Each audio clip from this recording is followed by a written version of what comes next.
रात के 12 बजे का समय था। दिल्ली की सुनसान सड़कों पर एकदम सन्नाटा और अंधेरा छाया हुआ था। राहुल, जो एक ऑफिस कर्मचारी था, देर रात काम खत्म करके घर लौट रहा था। उसे जल्दी घर पहुंचना था क्योंकि उसकी माँ की तबीयत खराब थी। टैक्सी न मिलने की वजह से उसने सड़क पर खड़े होकर एक ऑटो को हाथ देकर रोका। तो दोस्तों, ये हॉरर स्टोरी आपने यहाँ तक देख ली, मतलब आपको स्टोरी पसंद आ रही है। अगर आपको स्टोरी पसंद आ रही हो तो लाइक कर दीजिएगा और चैनल पे नए हो तो चैनल को सब्सक्राइब कर दीजिएगा। तो चलिए कहानी को शुरू करते हैं।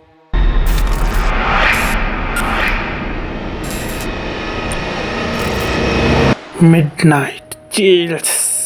ऑटो चलाने वाले ने धीरे धीरे ऑटो को रोका और बिना कुछ कहे अंदर बैठने का इशारा किया।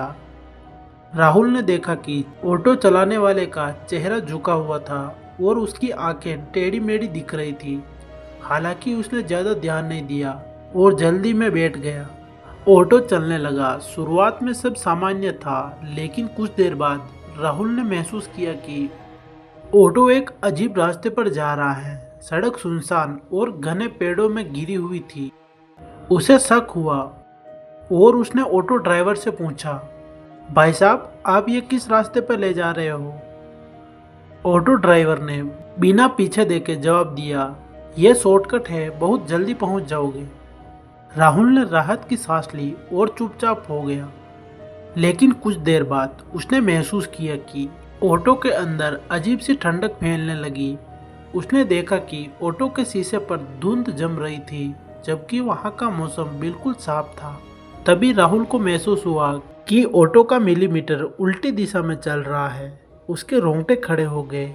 उसने फिर से ऑटो ड्राइवर से पूछा, भाई, ये मीटर अजीब चल रहा है और तुमने ऑटो क्यों धीमा कर दिया?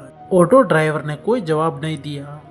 राहुल ने झुककर ऑटो चलाने वाले का चेहरा देखने की कोशिश की, लेकिन जब उसने ऑटो ड्राइवर का चेहरा देखा तो उसकी आत्मा कांप गई।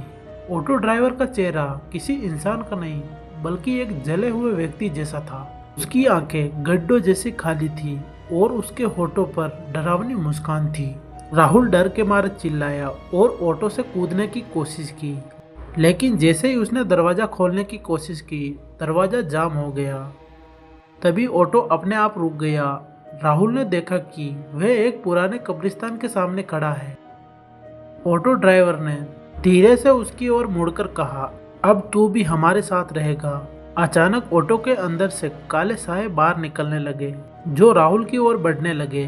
वह जोर से चिल्लाने लगा, लेकिन उसकी आवाज कहीं नहीं पहुंची। सुबह जब लोगों को कब्रिस्तान के पास खाली ऑटो खड़ा मिला, ऑटो में राहुल का बैग था, लेकिन राहुल का कोई नामो निशान नहीं था। कहते हैं कि उस रात के बाद उस भूतिया ऑटो को कई लोगों ने देखा है, लेकिन जिसने भी उसे बैठने की कोशिश की वे फिर कभी नहीं लौट आया। आज भी दिल्ली की सड़कों पर रात के वक्त लोग उस ऑटो से बचकर चलते हैं। क्या आप उस ऑटो में बैठने की हिम्मत करेंगे? मुझे कमेंट में ज़रूर बताएं।